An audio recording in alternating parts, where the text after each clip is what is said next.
Hey, hello everyone. Welcome to Shamanism, Metaphysics, and Grace, our first episode with Pluto in Aquarius. And I'll be speaking with my favorite Aquarius astrologer, Jyoti Wind. Welcome, Jyoti. Thank you, Lauren. Pleasure to be Yeah, here. we're here, Jyoti. Are you feeling it?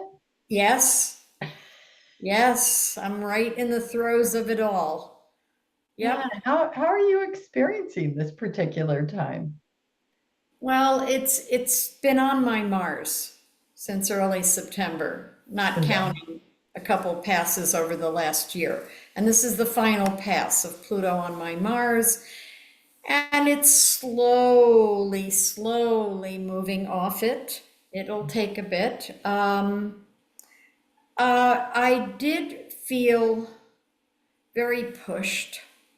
A lot happening in my personal life with family and people around me, and I felt very pushed to show up, to take things on, to learn about different systems, and yet yesterday, the day after Pluto moved into Aquarius, I felt this little kind of like little flick inside, and it felt very adventurous. I Mm. felt very strong, very adventurous. Today's a different story, but it's all part and parcel of the same thing. Yeah, isn't that part of it, Jyoti? I feel like you may have shared this last time. I mean, it's just not all fun and games with Pluto and Aquarius. We're going to have these surges and back, right? Yes, yes. I mean, real life is light and dark, Mm. it's the brilliance and the shadow. And so we vacillate, day to day, sometimes week to week, month to month between those two extremes or those two patterns of human life. Yeah, yeah. Jyoti, one thing that I remember us talking about before we got started, I think it's worthy of sharing is how this particular time is really hitting us right where we're most vulnerable to. And it seems like there's a lot of lessons in that. I think so. That vulnerability, it's different for each person.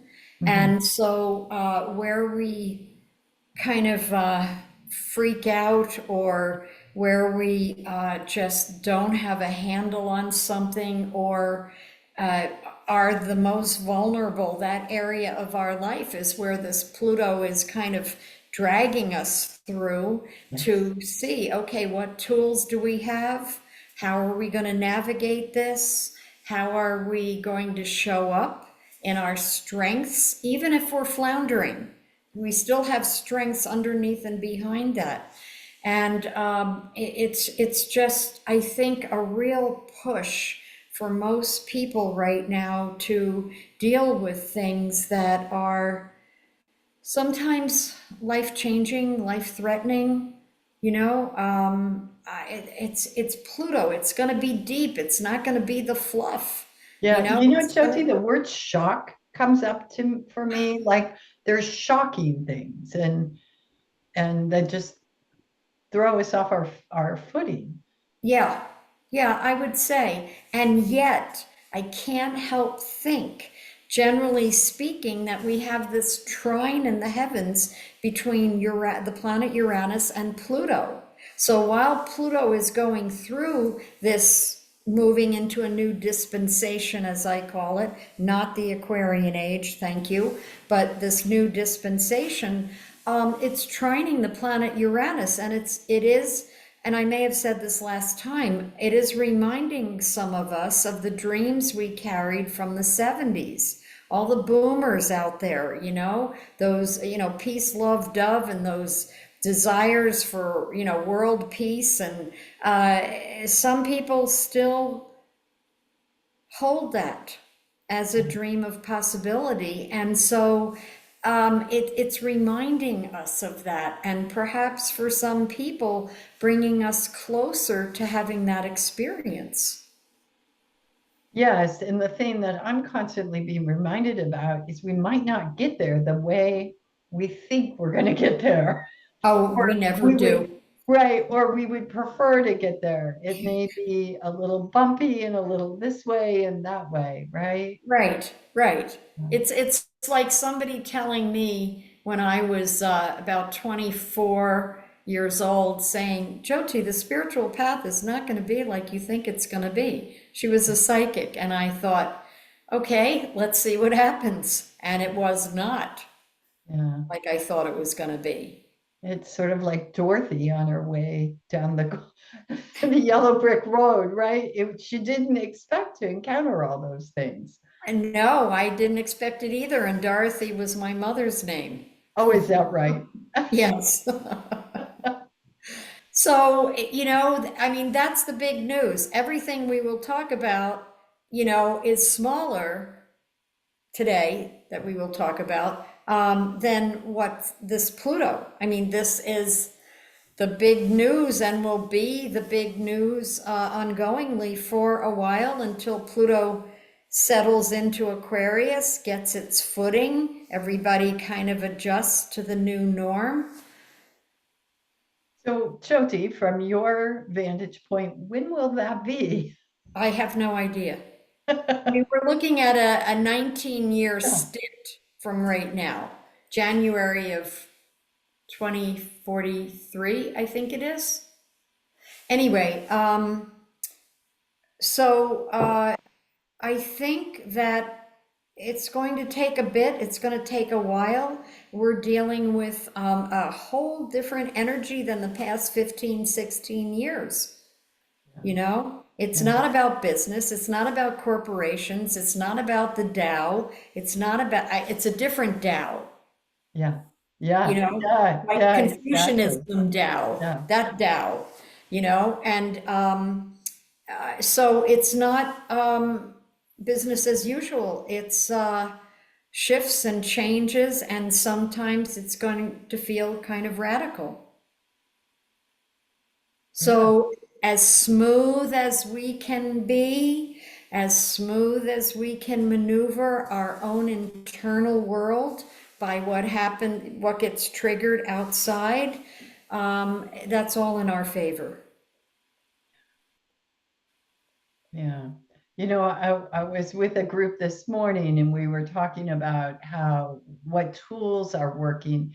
And one of the things that came up was so many folks today culturally use the news as a tool of divination. The news is going to tell them what kind of day they're going to have. And Right. instead, and I know this has been something you shared often, is that inner voice and that inner work is really where we all need to be focused. Yeah, I have found like pranic breathing and just a simple meditation, a simple breathing meditation.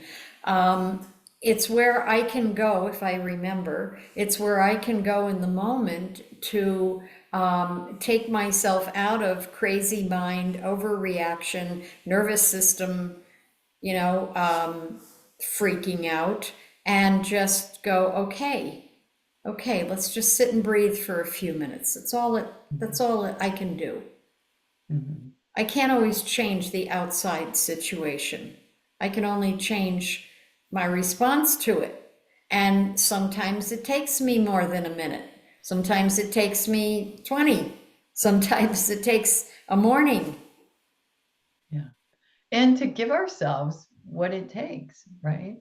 Yeah, Yeah. yeah. Sometimes it even takes more information, Mhm. from the outside. If you're looking at something and it's scary or whatever it is, sometimes it takes more information for you to be at peace with the situation. Yeah. So, Jyoti, what do we have ahead of us with the astrology these next 2 weeks? Okay, so we have Mercury turning retrograde just before Thanksgiving. So on November 25th at 7:42 p.m. Mountain Standard Time, Mercury is turning retrograde. And Mercury is in Sagittarius for its whole retrograde cycle. And it will go direct, just to mention, on December 15th. So from November 25 to December 15th, it will be retrograde in Sag. And it will have us perhaps rethinking some of our life philosophy, some of what we give lip service to, some of the bigger picture that we had envisioned and now need to revision. And so it gives us that time to go inside, Mercury retrograde, taking us in, taking our awareness, our attention inside, to contemplate those kinds of things. I'm thinking how apropos this is coming right at a time of American Thanksgiving too, where there'll be a lot going on out here that will try to pull us out. Right, right. And maybe it will lead to a few more thoughtful discussions. That was my thought. Oh, good. Yeah, or at least slow down our reaction to discussions that are occurring. Could be. Possible. Yes. I mean, and Mars is slowing down. It's going to go retrograde in early December. We'll talk about it next time. Mars is slowing down, so that knee-jerk response is lessening a little bit, you know. And then we have the new moon on November 30th at 11:21 p.m. Mountain Standard Time. And it is giving us a real look at, you know, personally, individually, what are our freedom needs? What do we cherish? How do we express ourselves? How do we give voice and language to what we would like to see happen? You don't want other people telling you how you have to be or what to do. It's the balance of I and we. So again, that individual versus the collective.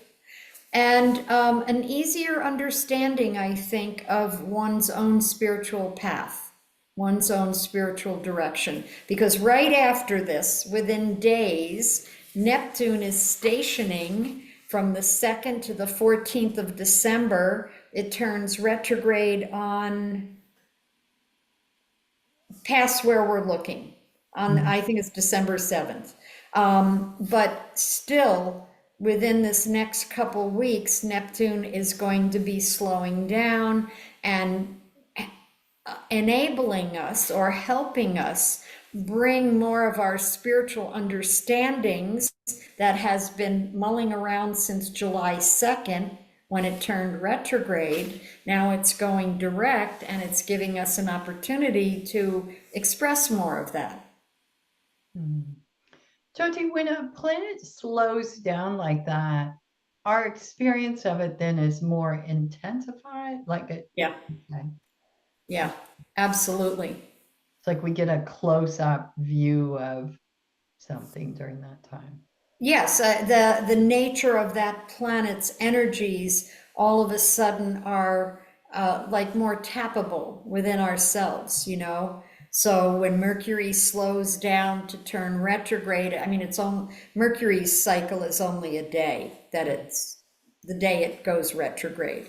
Neptune and Pluto and the planet Uranus, they're stationing for a little bit longer period of time as they make that turn, retrograde or direct. So that sense of Neptune that might be intensified, what kinds of things might we feel? We might be redefining our spiritual beliefs. You know, we might be looking at, are we walking our talk? Do we bring our spiritual concepts into day-to-day life and how we live? You know, it's the old go to church on Sunday and then be a complete idiot for the rest of the week and then go back to church on Sunday. Sure. You know, how do you manifest what you believe to be true in the day-to-day as much as possible? Yeah, it sounds like an interesting 2 weeks ahead.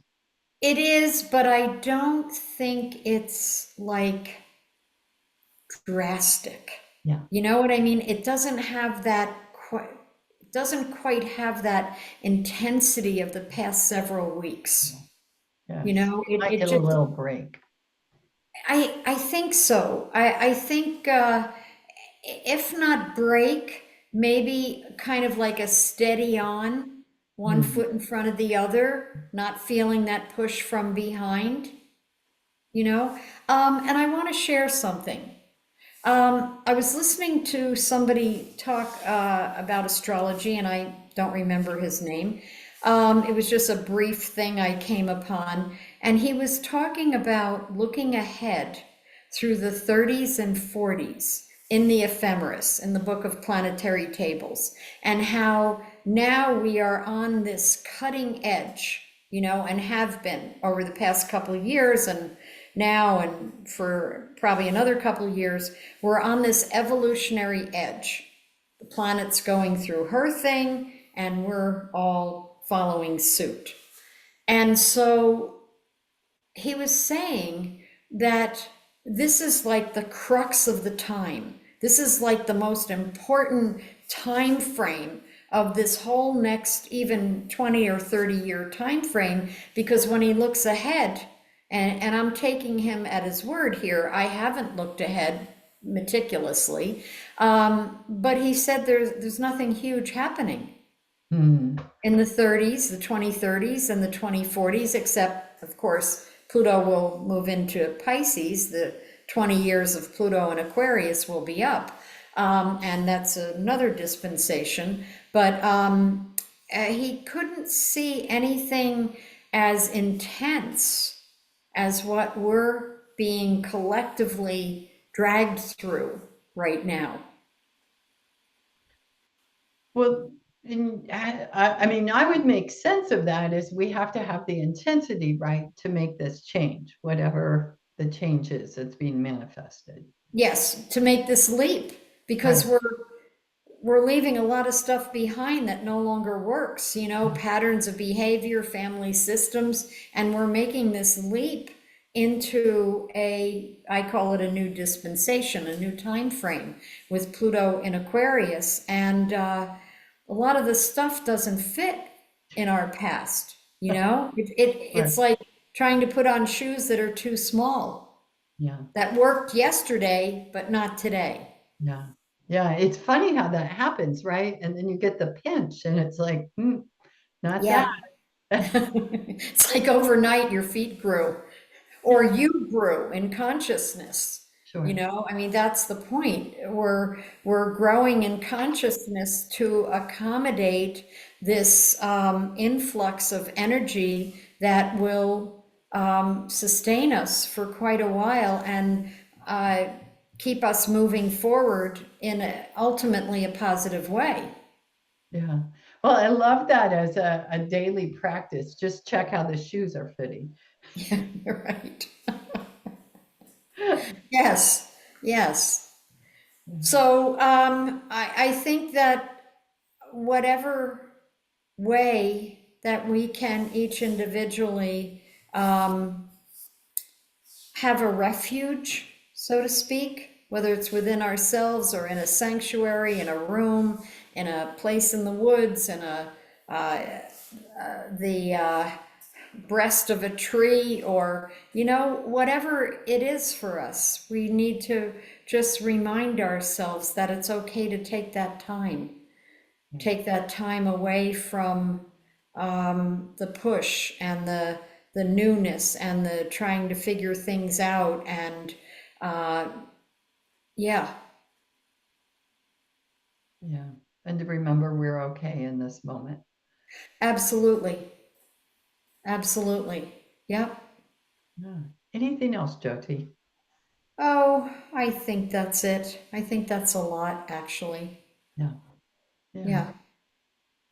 Good. Well, listen, as always, Jyoti, your wisdom is so welcome. And I want to thank you from the bottom of my heart and from all of our listeners too, that I know tune in and you're a voice of sanity in a time that feels very unstable. Well, thank you, Lauren. And I'm not outside the insanity, you know? Yeah, I'm a yeah, human and I'm going through it just as much as everybody else. So I can empathize and understand what it feels like. yeah. Great, Yeah, Jyoti. Thanks so much. thank you.